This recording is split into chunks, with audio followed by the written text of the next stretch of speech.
Hey, you're top 10, dude.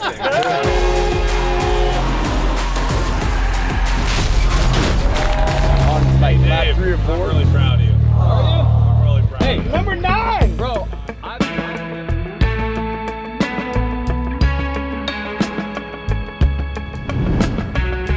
All right, guys, here we are back again to talk about Cletus McFarland Freedom 500 at the Freedom Factory in Florida. As you can see, I am not sitting in the make things right corner. I've had to come here and sit over in the dunce corner, explain to you guys why I was such an idiot and messed up the race. First race was just an absolute disaster. Second race was a little bit better, but my car broke down early, so it was a little bit of a letdown. I don't know what happened. This time around, I got myself a dialed in car. I got a couple practice laps in, and it was night and day difference. I got some tips for some very, very good drivers, including Tanner Faust, Travis Pastrana, Cletus McFarland. And basically what I learned was you're supposed to use your brakes. Now, here's a funny story. I don't have a ton of experience with asphalt racing, especially like on an oval track or anything like that. So when I first went to race, somebody, and I can't remember who it was, told me that I shouldn't use the brake. Well, turns out that was terrible advice, because as I was going into the turns, I was going in full speed. What does that make you do? Drift. So I was basically drifting the entire time.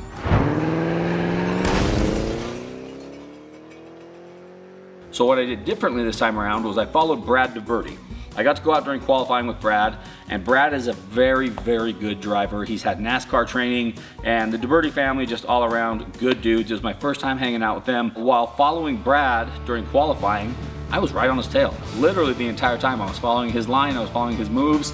I think I was only like half a second behind his fast time, which is pretty damn good. And believe it or not, I ended up 9th in qualifying. Guys, I don't think you understand how big of a deal that is. It depends. You could be going real fast. Hey, you're top 10, dude. Nice. Yeah, nice. Damn time, I don't think I've ever even been in the top anything. I told it looked really smooth. I'm telling you, if I can follow 7-2? hell yeah, dude. Bro, you're dialed. Oh no, you're 9. 9, yeah. Hey, Oh, yeah, hey, man. all you need is like, if the first 9 people wreck, Yeah, that's my problem. That is actually really good. I gotta get the patience under control. That's better than 19. Come on! good job, dude. Hell yeah. That was smooth. Thanks, Good guys. job. I appreciate it. Can't remember who it was, but I took their word for it. They're like, do not use your brakes. If you run your brakes, you're gonna burn your car up. You're gonna have all these kinds of problems. So I'm like, okay, well, I guess we'll just kind of coast through the turns. Or You have to use your brakes. have to use your brakes, dude. I was, yeah, we were little. on like lap 3 or 4. I'm really proud of you. I'm really proud of you. Number 9. Bro, I've never. What was the time? Yeah, dude. And now I'm 9. Top 10. Where's Tanner? Every other time I've ran the Freedom 500 or a race at the Freedom Factory, I don't think I've ever even made it onto the qualifying list. Or I didn't finish qualifying, which is just ridiculous. All right, guys, listen up. Today, we're gonna share with you a few of our secret tips and tricks on how you can feel younger, re-energized, refreshed, and all around just better. Step 1, jump in a frozen mountain lake. See, this will really get your blood pumping. Come on, Char, let's go. Hi, tell them about the second option, the home test. Okay, we could do that also.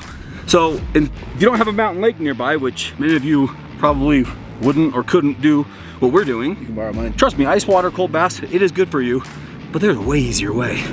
Your hormones might just be off, and you need to get tested. And this right here is a test kit from Hone Health. Hone Health, basically, you click the link in my description below, you buy the test kit for $45. They send it to you, you open it up, you follow the instructions, you send in a little, dab of blood. They go through your blood and say, oops, your hormones are low here, they're high here. They put you on the phone and you get a real consultation with a real doctor who prescribes you real FDA medication. Guys, this is not like the pills that you see at the gas station, like the snake oil, the testosterone booster 10,000. No, these are real FDA medications that are actually designed for testosterone replacement therapy to make you feel better.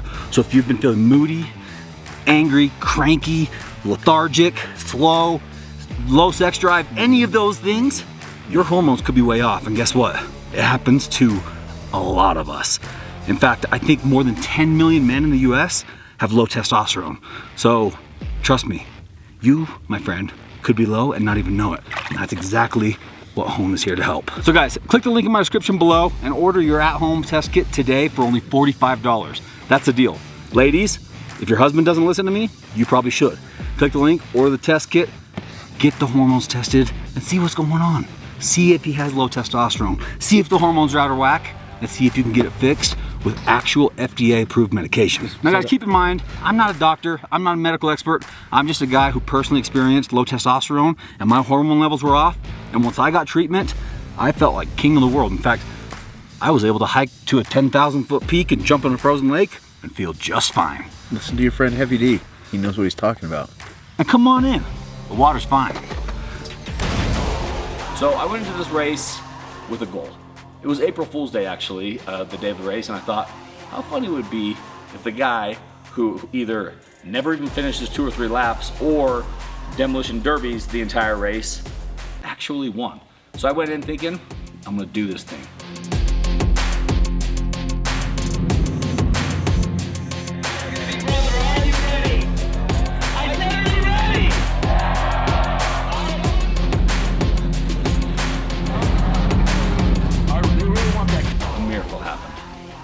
I got out there, I was in my 9th place position, starting, and bam, the race starts, and I start moving.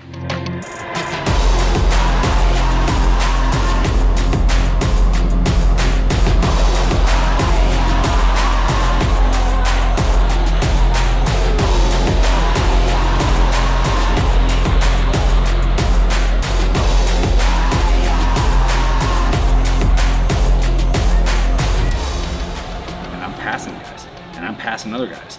Next thing you know, I'm in 4th place. And I held somewhere around 3rd, 4th, or 5th place for almost 50 laps.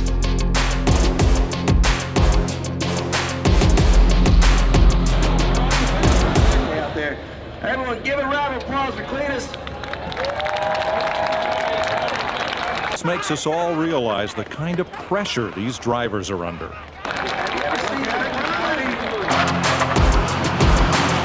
50 freaking laps. That's like 47 laps more than I've ever completed at the Freedom Factory. I felt good. I was taking care of the car. My whole goal was to preserve the car so that I can make it the whole 100 laps around the track, because honestly, after I saw how fast my lap times were, I started to become confident that I might be able to actually either win or finish or place very well in this race. So we're cruising, doing our thing. Brian Deegan and I were battling it out a little bit because he and I were kind of side by side. There was some bumping in there that I wasn't too stoked on, because I made a promise to myself and to Cletus and to pretty much all the other drivers that I would not be aggressive when it came to hitting other cars. And during the drivers meeting, Cletus gave us some rules. Tanner Pfaff, saw him. Whistling, saw him. Jamie, saw him. And what we got, is Sparks here? Yeah, he's right here. Oh, frick. Come on, Wrecking Ball. Drivers meeting? Yeah. All right, let's do it. Don't demolition derby this race. Let's run it. It's 100 laps. Make it all. So I was cruising along, doing really well, keeping my tires alive. And then I took a turn a little bit too wide and bumped into the wall. All I did was kind of graze it, but it was a pretty decent little hit that pushed my inner fender in, which eventually smoked one of my rear tires. I had to pull off, go get a spare. I got thrown back in the race, and then I was, towards the back. But then I was able to get back in the car, follow the line that I had been taking the entire time, and started making up ground. I started passing cars like crazy. I was trying to be as respectful and professional as possible, and it paid off. I was doing really well. In fact, I think I made it all the way to lap somewhere in the 70s or the 80s. And that's when, things started to get really aggressive. At that point, somebody came in. I'm not 100% sure who it was. I think I know who it was. And they didn't like where I was on the track, and they hit me, and it felt intentional.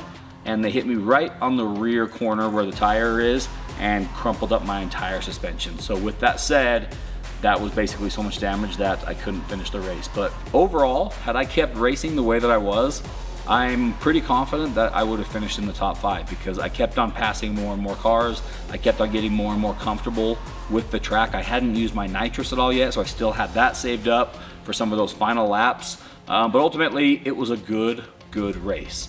Lots of guys were out there because there was a big prize on the line. Cletus stepped up big time on this race, and he offered up a Lamborghini as the grand prize. I am pretty damn proud of myself because it took a lot of self-control to not just, it's racing, it's fun, it's something that I really enjoy doing now, and it's something that I feel like I'm getting better at. So next time around, when you see me at the Freedom Factory, hopefully you'll see me do even better. In fact, it was really nice to hear over the PA system as Travis Pastrana and the other announcer were talking. I kept on hearing Pastrana and the other guys say, hey, like, look at Dave Sparks. He's running a clean race. Normally they're like, hey, look at Dave Sparks, he's in the grass. While we were there, as you guys know, I love to drive Razors and UTVs on 2 wheels. And I've gotten pretty good at it over the years. In fact, we hold the unofficial record, world record, of the longest 2-wheel driving stunt. Dieseldave and I drove about 18 miles on 2 wheels through a mountain road. The Razor that we drove on 2 wheels here at the Freedom Factory was one of the brand new Razor Pro Rs. It's like a full-blown race car. Longer wheelbase, more power, more suspension travel, and it is much more difficult to get up on 2 wheels because the suspension just wants to, move, and that long wheelbase wants to keep the car planted on the ground to avoid rolling over. So it took a little bit of time, took a little bit of practice. Luckily the guys from the side-by-side blog said, hey, take our 4-seater, go do whatever you gotta do. So what we did is we ended up making basically kind of a charity bet. Myself, Cletus, and the side-by-side blog guys all chipped in and said that we would donate $1,000 each for each lap that we made it around the track on 2 wheels. What's the max laps? I think we said 6. We'll match 6. You'll match 6? Yep. Hey, hold on, clear. Hey, clear. He's matching 6 laps. Freaking $12,000. Okay, so $1,000 a lap. Per lap. Frick, and you're matching it? No, go like this. Go like Twist this. it. You got to twist it up. No, like this. Yeah, there you go. Boom. Boom. Done. Got Big it. charity, guys. Let's do it. Let's do it. What's the charity?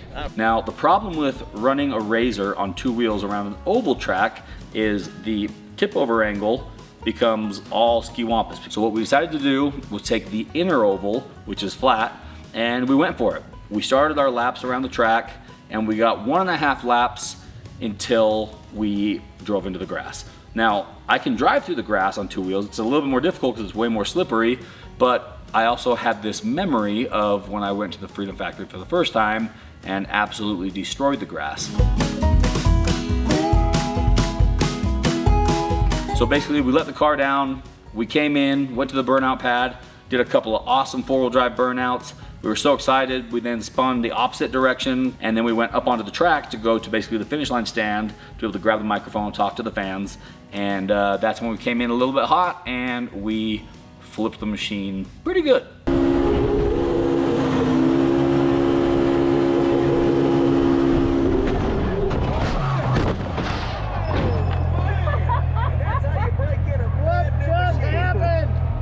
It was a decent little rollover there. Overall, it was an awesome time. It was about $4,500 that we were able to donate to the foundation, Southeastern Search Dogs. Guys, listen, this trip to the Freedom Factory was one of my favorite ever, simply because I went into it a little bit more seriously. I'm about to do a burnout because this dumb bitch Suburban has been refusing all day. Hey, won't even do it in there. One bummer for me was the fact that Cletus had to limit the amount of cars and the amount of drivers in this race because it was a shorter race, only 100 laps, and there was less cars. So unfortunately, Dieseldave did not get a chance to drive, but he was on the sidelines cheering me on. Every time we drove around, I was able to see him. He was cheering for me. Everybody was stoked. All in all, it was a great race. So obviously, anytime Cletus throws an event, he makes it big, he makes it a party, and the place fills up. Day 2 is basically a burnout competition. He lets all these cars come in here and do wild burnouts. You got high horsepower cars doing insane. It basically fills the entire track with tire smoke. In fact, it gets so crazy that sometimes you can't even see inside the burnout pad what's going on. So basically, the same time that we arrived in Florida, my good friend Tim Gentry with Gentry & Sons Trucking, he also has a really cool YouTube channel, which we'll link right here. He went out to Fort Lauderdale to pick up a new Army truck that I had just bought. I saw it online. It's an Oshkosh MK23. They call it the MTVR.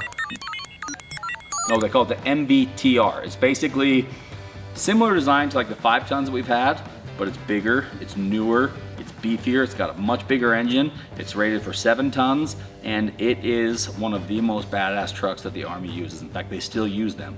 The problem is they're really hard to find, and when you do find them, they're really expensive. I found this one, it was a really good deal. I sent Tim out to grab it, he picked it up, brought it back to the Freedom Factory just in time for us to do a grand finale tug of war against J.H. Diesel in his LMTV.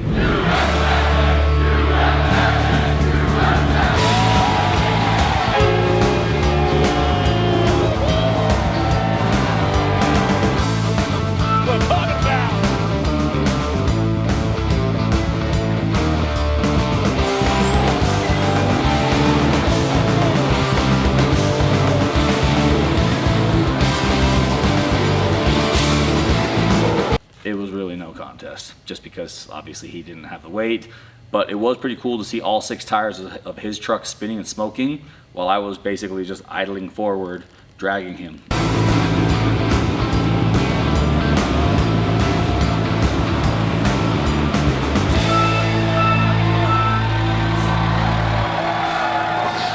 Heavy D's got him covered by a couple pounds. Cletus McFarland and I have decided to partner on an event similar to the Freedom 500, but much different. At the Freedom Factory on June 4th, we'll be hosting what might just be the world's largest truck tug of war. We're inviting any and everybody with a truck from anywhere in the country to come down and challenge each other. We're gonna have different classes so that it's fair.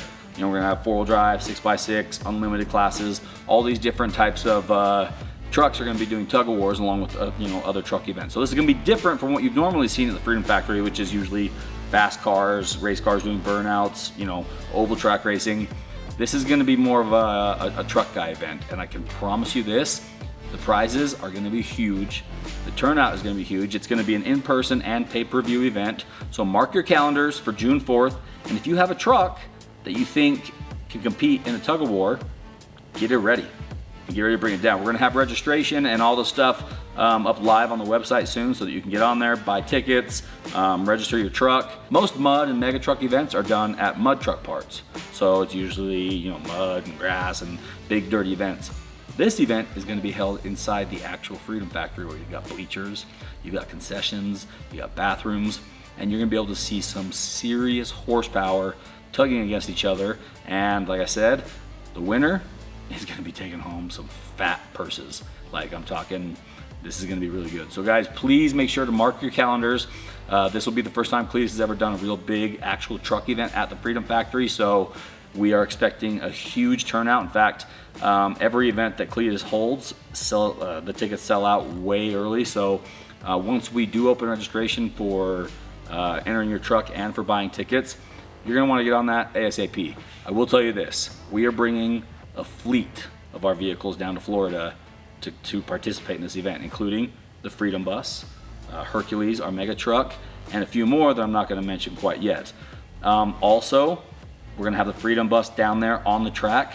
That bus has 30 something seats in it, so we're going to give people an opportunity to go for a ride in the Freedom Bus around the track. Guys, this is going to be one of the coolest events you've ever seen, and I cannot wait to see you all there.